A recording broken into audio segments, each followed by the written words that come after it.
Queridos amigos, bienvenidos a una nueva catequesis en casa. Dentro del credo que proclamamos todos los católicos, decimos que una de las verdades de fe en las cuales creemos totalmente es que la Iglesia es una, santa, católica y apostólica.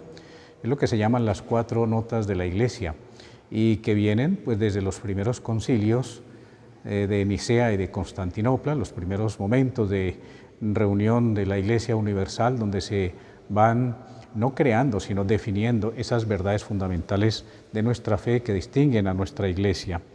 Y por eso hoy vamos a hablar de que la Iglesia es una. Es una porque tiene un solo Señor, confiesa una sola fe, nace de un solo bautismo y no forma más que un solo cuerpo, el cuerpo místico de Cristo. En el numeral 813 está ese título: La Iglesia es una, el sagrado misterio de la unidad de la Iglesia. Y por varios motivos la Iglesia es una. Nos dice, debido a su fundador, debido a su alma y debido a su origen. Entonces, la Iglesia es una debido a su origen, porque el modelo y principio supremo del misterio es la unidad de un solo Dios, Padre, Hijo e Hijo en el Espíritu Santo, en la Trinidad de personas. Entonces, el origen de la Iglesia es la Santísima Trinidad, Padre, Hijo y Espíritu Santo, que viven perfectamente unidos. La Iglesia es una debido a su fundador, porque el mismo Hijo encarnado, el Príncipe de la Paz, por su cruz reconcilió a todos los hombres con Dios. No hizo distinción, no se fue solamente por unos desechando u olvidando a otros, sino por toda la humanidad, restituyendo así la unidad de todos los pueblos en uno solo, restituyendo la unidad de los hombres, de la humanidad entera con Dios y Dios con los hombres. Ese es el misterio de la Iglesia. Y luego la Iglesia es una debido a su alma entre comillas, ¿no?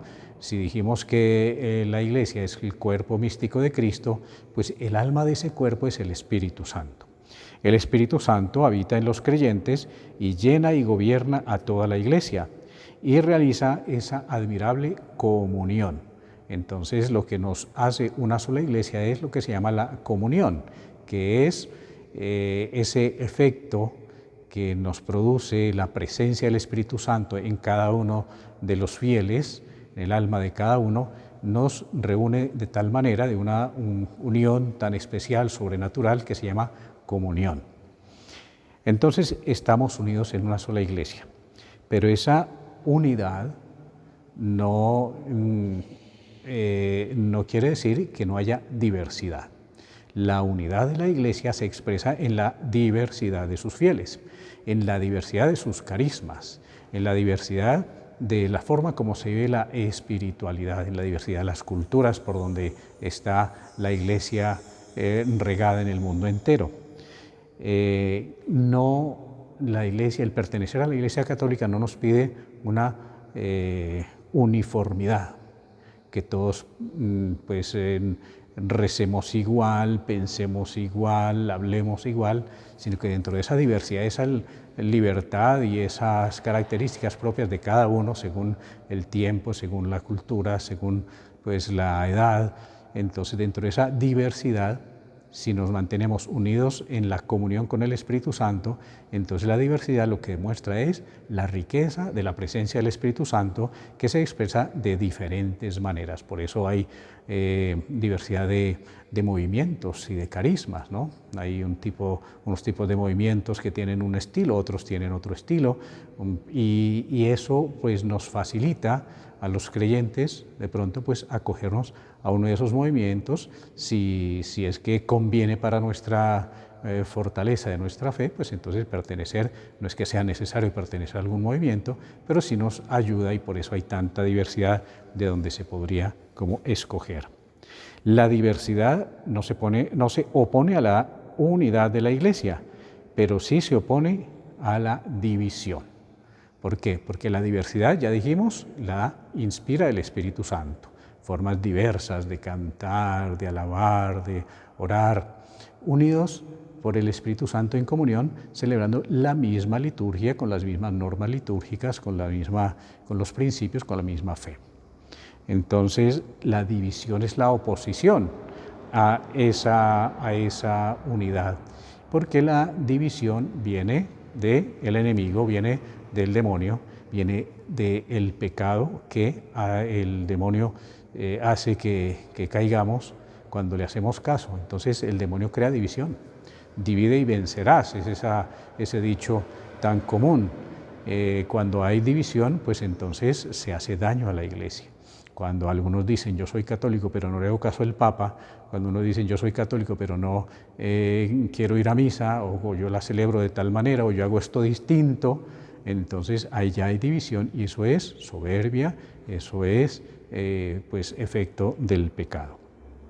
De todas maneras, y quedémonos en esto, hay lo que se llaman los vínculos visibles de comunión. La unidad de la Iglesia peregrina, o sea, aquí en la tierra, está asegurada por vínculos visibles de comunión, que son la profesión de una misma fe recibida de los apóstoles, que ya hablaremos de la Iglesia apostólica, pero la misma fe, el mismo credo que enseñaron los apóstoles, que lo mismo que ellos creyeron es lo mismo que nosotros creemos. Segundo, la celebración común del culto divino, sobre todo de los sacramentos, o sea, la misma liturgia, los 7 sacramentos y la Santa Misa como culmen de la vida litúrgica. Y tercero, la sucesión apostólica por el sacramento del orden, que conserva la concordia fraterna de la familia de Dios. Ya sabemos que la sucesión apostólica es esa cualidad propia de los obispos de la Iglesia Católica, que venimos conformando como una cadena que no se ha roto desde los 12 apóstoles de nuestro Señor. Y hay una sucesión ininterrumpida, que es lo que le da la autenticidad a la ordenación de los obispos. Cada obispo es un sucesor directo de cada uno de los apóstoles. Profesión de la fe, celebración del culto divino y sucesión apostólica son lo que se llaman los vínculos visibles de comunión. Por eso, pues estos son algunos de los aspectos que podemos considerar en esta cualidad de que la Iglesia es una. Que el Señor los bendiga y los acompañe siempre. En nombre del Padre, y del Hijo, y del Espíritu Santo. Amén.